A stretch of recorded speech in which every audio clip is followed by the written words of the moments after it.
Bienvenidos a Vecinos-Neighbors, un programa que ofrece nuevos puntos de vista de los vecinos de Holyoke y de la comunidad latina del Pioneer Valley.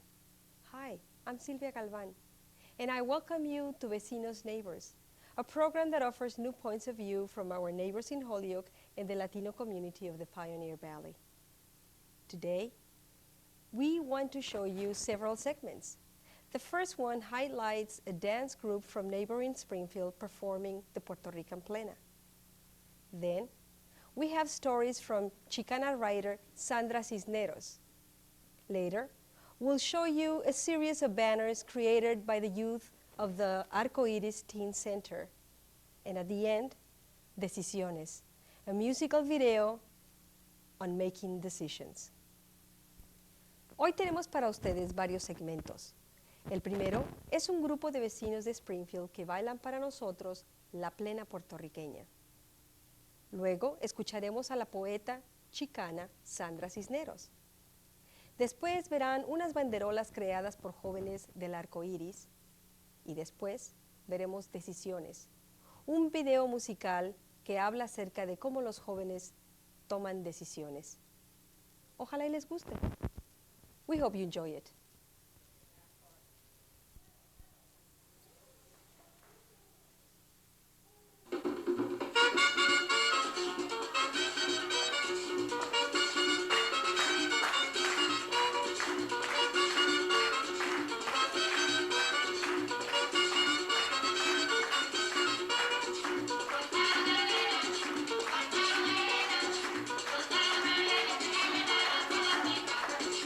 Eso no nos frena.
think bilingual students always think they don't have the right words when they're writing. They don't have the words of the people in position of power, but that doesn't mean they don't have the right words. I always tell them, you have twice as many words. You have 2 ways of looking at the world. You are doubly rich. Right after I finished House on Mungo Street, I was writing a letter to someone in Spanish, and all of a sudden I stopped and translated what I had written to English, and it sounded just like the House on Mungo Street. And I realized that all along that what makes my voice, even though I write in English, what gives it its distinct sabor, its flavor, is the Spanish language. You see, my father's Spanish, because my father's Mexican, my mother's Mexican, born on this side. So all along I had ignored something that was essential to my writing, and that is, even though I write in English, its cadences and its syntax and its sensibility, its way of looking at the world is Spanish, and not the Spanish of Spain, but a Mexican Spanish. It's a Mexican Spanish that is happening in my work, even when I write in English. All the stories are based on real emotions, true emotions. And I suppose maybe that's the place that's autobiographical for me in my stories is I have a memory of emotions that is very strong. I may not be that fierce in my memory with details, but I create the details from things that are happening to me in my present life, So for example, if I'm working on a character that I've done research on in history, I'll have to do the research to create all the details, and I'm very keen on getting all of the details, the smells, the sense of taste, the little sounds. That's what I like to focus on in my writing. But I can do the research on that. Then I have to go within myself to pull the emotions. And I always work from emotions that are very strong for me, the emotions that I feel the most passionate about. And I use my characters as spokespersons to get either my emotions or things that have happened that I've seen that have moved me, voices that have moved me, people that have moved me, situations. The only word I can only ever think of is the Spanish word, que me emocionan. And how do you translate that? The way I translate it is, it emotioned me. Que te llegan. See? Que me arrancan, something that emotions me. Either it emotioned me, the experience, or someone else's experience, or someone else's story, someone else's voice emotioned me. That's what I work with. And does anyone here know who Flaco Jimenez is? Okay, bueno, okay. Well, you'll have to pretend it's Flaco Jimenez singing the epigram to this story. It's called Bien Pretty, which would translate as real pretty. And the epigraph is like this. Ya me voy, ahí te dejo en San Antonio, Flaco Jimenez.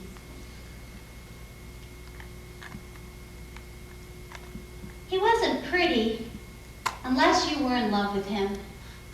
Then any time you met anyone with those same monkey eyes, that burnt sugar skin, the face wider than it was long, well, you were in for it. His family came from Michoacan, all chaparritos, every one of them, short even by Mexican standards. But to me, he was perfect. I'm to blame. Flavio Munguia was just ordinary Flavio until he met me. I filled up his head with 1,000,001 cariñitos. Then he was ruined forever. Walked different, looked people in the eye when he talked, ran his eyes across every pair of nalgas and chichis. I am sorry. Once you tell a man he's pretty, there's no taking it back. They think they're pretty all the time. And I suppose, in a way, they are. It's got to do with believing it, just the way I used to believe I was pretty before Flavio Munguia wore all my prettiness away. Don't think I haven't noticed my girlfriends back home who got the good lookers. They all look twice their age now, old from all the corajes exploding inside their hearts and bellies. Because a pretty man is like a too fancy car. or a real good stereo, or a microwave oven. Late or early, sooner or later, you're just asking for it. Know what I mean? Flavio. He wrote poems and signed them Rogelio Velasco. And maybe I would still be in love with him if he wasn't already married to 2 women. One in Tampico and the other in Matamoros. Well, that's what they say. Who knows why the universe singled me out? Lupe Arredondo, stupid art thou amongst all women. Once I was as solid as a sailor on her sea legs, the days rolling steadily beneath me, and then Flavio Munguia arrived. Flavio entered my life via a pink circular rolled into a tube and wedged in the front gate curlicue. Special, promotion, La Cucaracha Pachurada Pest Control. Over 10 years of experience. If you are tired of roaches and hate them like many people do, but can't afford to pay a lot of money to have a house free of roaches, roaches, roaches, we will treat your kitchen behind and under your refrigerator and stove, inside your cabinets, and even exterminate your living room, all for only $20.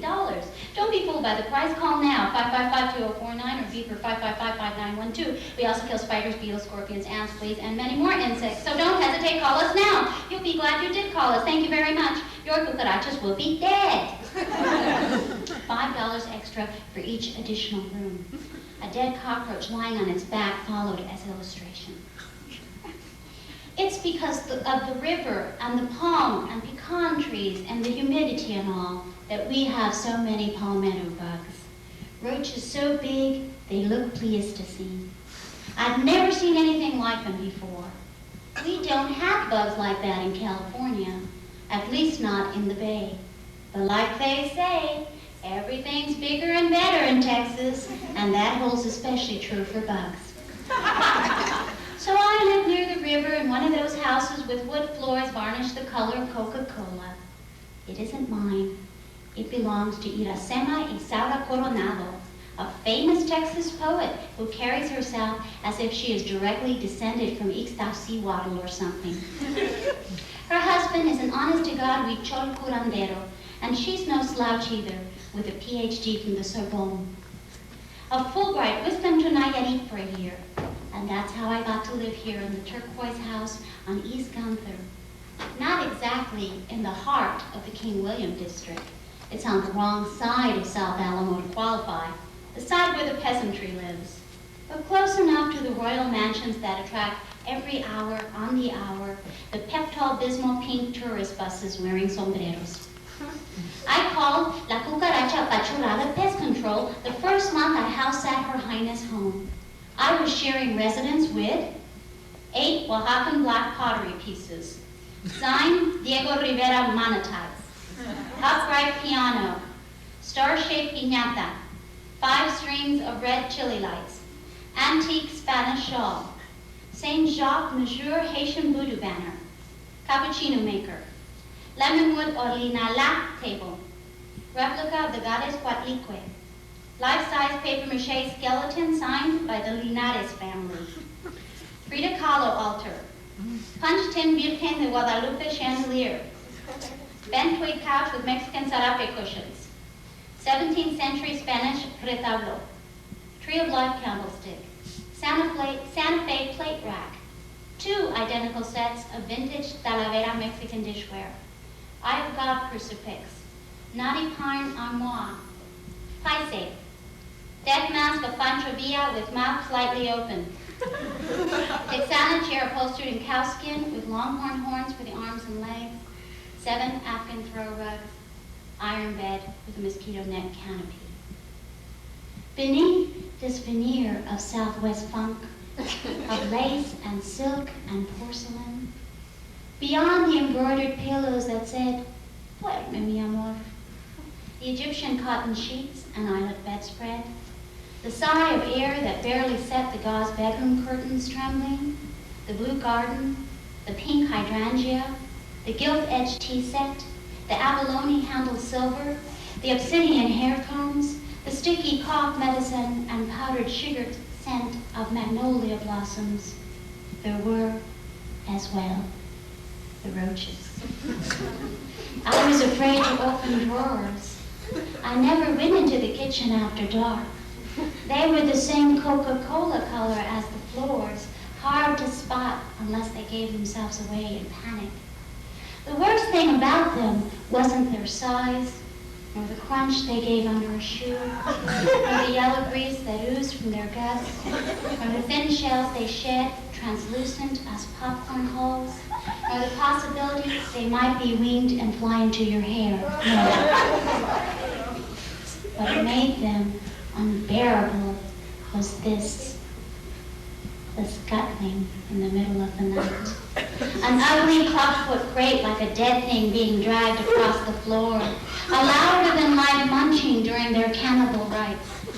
A nervous pitter and then patter when they scurried across the Irish linen table runners, leaving a trail of black droppings like coffee grounds, sticky feet rustling across the clean stack of typewriter paper in the desk drawer, my primed canvases, the set of Wedgwood rose teacups, the lace Victorian wedding dress hanging on the bedroom wall, the dried baby's breath, the white wicker vanity, the cutwork pillowcases, your blue raven hair scented with tres flores brilliantines. Flavio, it's true. The house charms me now as it did then. The folk art, the tangerine-colored walls, the urracas at sunset. But what would you have done if you were me? I'd driven all the way from Northern California to Central Texas with my pass pared down to what could fit inside a van. A futon, a stainless steel walk, my grandmother's molcajete, a pair of flamenco shoes with crooked heels, 11 huipiles, 2 rebosos de bolita y de seda, my taekwondo uniform, my crystals and copal, a portable boombox, and all my Latin tapes. Rubén Blades, Astor Piazzolla, Gypsy Kings, Inti Limani, Violeta Parra, Mercedes Sosa, Agustín Lara, Trio Los Panchos, Pedro Infante, Lidia Mendoza, Paco de Lucía, Lola Beltrán, Silvio Rodríguez, Celia Cruz, Juan Peña, Lebrijano, Los Lobos, Lucha Villa, Dr. Loco, and his original corrido boogie band. Sure, I knew I was heading for trouble the day I agreed to come to Texas. But not even the I-Ching warned me what I was in for when Flavio Munguia drove up in the pest control van. Flavio Munguia was coming for supper. I made a wonderful paella with brown rice and tofu and a pitcher of fresh sangria. Gypsy Kings were on the tape player. I wore my lycra mini, a pair of silver cowboy boots, and a fringed shawl across my dance skin, like Carmen in that film by Carlos Saura. Over dinner, I talked about how I once had my aura massaged by an Oakland curandera. Afro-Brazilian dance as a means of spiritual healing, where I might find good dim sum in San Antonio, and whether a white woman had any right to claim to be an Indian shamanist. Flavio talked about how Alex Eduardo from work had won a Sony boombox that morning just by being the ninth caller on 107 FM Que Suave. How his tia Tencha makes the best tripe soup ever, no lie. How before leaving Corpus, he and Johnny Canales from El Show de Johnny Canales had been like this until Beth over Los Bookies left them not speaking to each other. How every Thursday night he works out at a gym on Calaveras with aims to build himself a body better than Mil Mascaras. And is there an English equivalent for the term La Fulana? You have, how do I say it? Something I can't even put my finger on. Some way of moving, of not moving, that belongs to no one but Flavio Munguia. As if your body and bones always remembered you were made by a God who loved you, the one Mama talked about in her stories. God made men by baking them in an oven, but he forgot about the first batch, and that's how black people were born. And then he was so anxious about the next batch, he took them out of the people were made. But the third batch he let cook until they were golden, golden, golden. And honey, that's you and me. God made you from red clay, Flavio, with his hands. This face of yours, like the little clay heads they unearthed in Teotihuacan. Pinched this cheekbone, then that. Used obsidian flints for the eyes, those eyes dark as the sacrificial wells they cast virgins into. Selected hair as thick as cat whiskers. Thought for a long time before deciding on this nose, elegant and wide, and the mouth. Everything silent and powerful and very proud needed into the mouth. And then he blessed you, Flavio, with skin as sweet as burnt milk candy, as smooth as river water. He made you bien pretty, even if I didn't always know it. Yes, he did. I think bilingual students always think they don't have the right words when they're writing. They don't have the words of the people in position of power, but that doesn't mean they don't have the right words. I always tell them, you have twice as many words. You have two ways of looking at the world. You are doubly rich, but you have to know that the words that you use are okay to use. And so the way I make people write is I always tell them, now imagine you're sitting at your kitchen table, and your kitchen table's dirty. It's got like some flour and some jar of peanut butter and some bread there. It's crumbs. It's kind of dirty, and you're sitting there wearing your pajamas. And someone that you trust so well that you don't even have to clean the table, they sat down with you. And you wouldn't even have to put a robe on. You're just in your pajamas. They could sit there too. Think of one person that you know so well that it would be okay if they sat there. And you could tell them anything. Now write a letter to that person for 15 minutes if you need to, or think of that person, and then put your piece of paper in, and that's who you talk your story to. And if you, or your first draft of your paper, or your book review, or your essay, or whatever it is you're writing. And you check that writing later on. If there's something in there that doesn't sound like you would say it when you were in your pajamas, then that's not your voice. you know, that's what you're writing.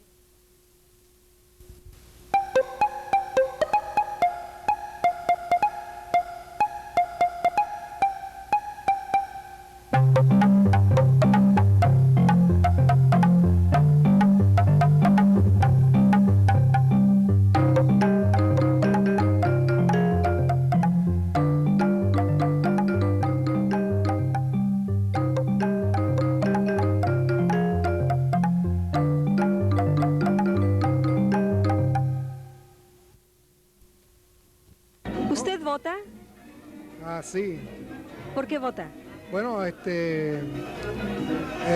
necesario votar porque como residente del área y aún de los Estados Unidos, que somos puertorriqueños, tenemos ese privilegio de votar y es necesario hacerlo porque es la responsabilidad del pueblo votar. ¿Usted vota? Sí, voto. ¿Por qué vota? Siempre y cuando me convenga votar por la persona correcta, y si la persona me conviene, pues eche para adelante, ¿Tú votas? Sí, yo voto. ¿Por qué? Porque es para beneficio de nosotros votar. Para mí yo encuentro que es para beneficio mío y de mi familia. Gracias. ¿Usted vota? Sí, voto. ¿Por qué vota? Bueno, yo pienso que es un derecho que todo ciudadano tiene para elegir. Estamos en una democracia y es algo bien importante que toda persona debe tener en cuenta. Muchas gracias. Chao.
introduzco para que me vayan conociendo. Soy puertorriqueño 100% y a todos ustedes les quiero decir cuando de Puerto Rico yo llegué aquí. Oye, mi hermano, fue una experiencia y no te estoy hablando de ninguna ciencia. Era que no sabía inglés y la gente me hablaba y yo sin entender. Un día yo me fui a caminar y tú no sabes lo que me pudo pasar. Un tipo vino y me dijo, yo, what's up? No me llames guasón. Seguí caminando y hasta lo ignoré. Más adelante otro me dice, hey man. Rápido pensé, será religioso pero vestía a la moda y bien cuadro. Solo que te digo, no es ningún gufeo. Te canto la verdad y sin rodeo. No les dije mi nombre al empezar, pero no creo que te pueda importar. Y si se quieren enterar, mi apellido es Vélez, mi nombre es Juan. Este mundo de burocracia tienes que hacer tus propias cosas, qué desgracia. 1, 2, 1, 2, 3, que siga la música, los veo después, esto no se acaba. Yo continuaré, pero con otra historia yo los dejaré.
Yo miro las noticias, ¿qué es lo que está pasando? El presidente sigue inventando pistolas para matar y el SIDA lo deben de curar. Madres están llorando porque su hijo están matando en la calle perdido por culpa del enemigo. Lo malo es lo malo, lo bueno y lo bueno. Persigues a Dios para que tú llegues al cielo. Hombres, niños y mujeres en este mundo mueren.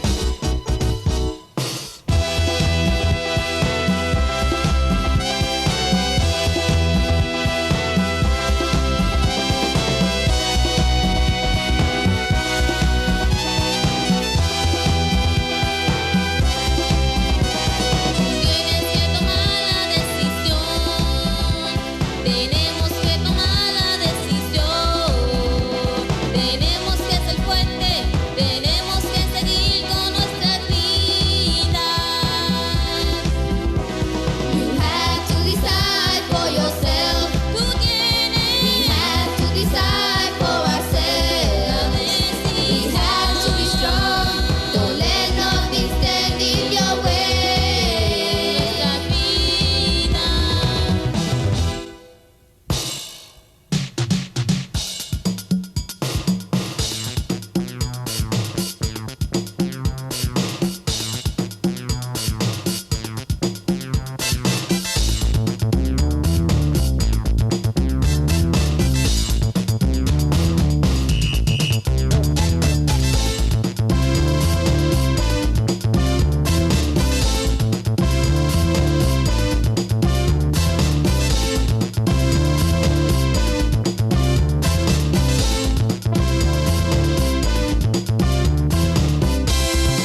Un, dos, tres. Ahora con ustedes me encuentro otra vez. Si quieres, te cuento hasta 100. Lo cuento en español y lo cuento en inglés. Lo que me pasó fueron cosas de la vida. Nunca pensé que llegara este día, pero ahora ya lo puedo entender, hablarlo, escribirlo y también leer. Si no me crees lo que acabo de decir, hace ya 3 años que estoy aquí. Comprendo los problemas que estamos teniendo, sin trabajo, sin inglés y también debiendo, buscando dinero para poder vivir. Yo sé que de hambre no se van a morir, si por lo menos ayudaran unos a los otros, los sufrimientos fueran un poco más cortos. La gente no se ayuda ni siquiera a ayudar, a la calle, la muerte es lo que van a buscar. Vuelvo y repito, no es vacilón lo que te digo las cosas así como son. A lo mejor tú crees que es un bufeo, te digo las cosas según como las veo. Bueno, ya me voy despidiendo porque el aire a mí se me está extinguiendo. Este país está como es porque tus propias cosas las tienes que hacer. Si quieres, te lo repito en inglés. You have to do it for yourself.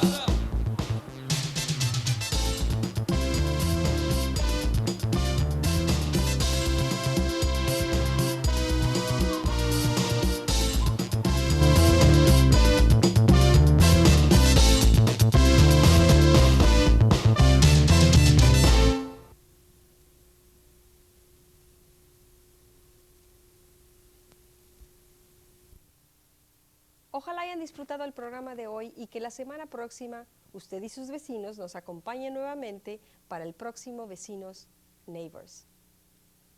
We hope you have enjoyed today's presentation and that you and your neighbors join us next week for more of Vecinos-Neighbors.